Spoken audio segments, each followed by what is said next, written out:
I'm John Wells, and I'm the president of Young Harris. Well, a lot of small colleges are going to tell you that they have small classes, that they have an intimate feel, and that's certainly true of Young Harris. But Young Harris has an 85% residential rate. It's not to say that we don't appreciate all of our commuter students, but there's something to be said for a community that is all gathered here and living together. Folks who come from all different walks of life and all different backgrounds, sharing common space together and living and learning together. But our faculty are more than just classroom instructors. They're more than just effective communicators in the classroom. They're actually more mentors to our students. And that's a very rare thing in higher education, to actually deliver on the idea that a classroom instructor can actually also be a mentor to help a student to develop the skills that they need, not merely to succeed in getting a job, but also in a rich, full life of intellectual curiosity. Young Harris is in a part of Georgia that a lot of even Georgians don't know exists. It's the mountains of Georgia. And the very top of Georgia is really deep in Appalachia. And Appalachia has a long history of small towns, small communities, close-in ties to family and friends. I think the deep culture here is one of pulling people together, of investing in one another's lives. But it's a really unique thing that in a world where people are virtually connected, to be connected in fact, to really live face-to-face.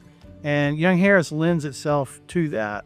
We're not afraid of technology, we're not afraid of the future, but there's still a strong belief that community means getting to know one another and being part of one another's lives and being invested in one another's success. I want to make certain that our students have a deep sense of confidence, a deep sense of empowerment, that they can be leaders, that they can be listened to, that they can be heard. They are not merely passive actors in the world, but can actually take a place of leadership and find a voice. The dramatic changes that are coming in technology, that are coming in the way we organize the workforce and workforce development, all of those things are going to require that students have the ability, once they graduate from college, to be adaptive in their thinking. We're doing that in a variety of ways. One is providing leadership opportunities for our students, making certain that our students have the ability to develop all of their leadership capabilities.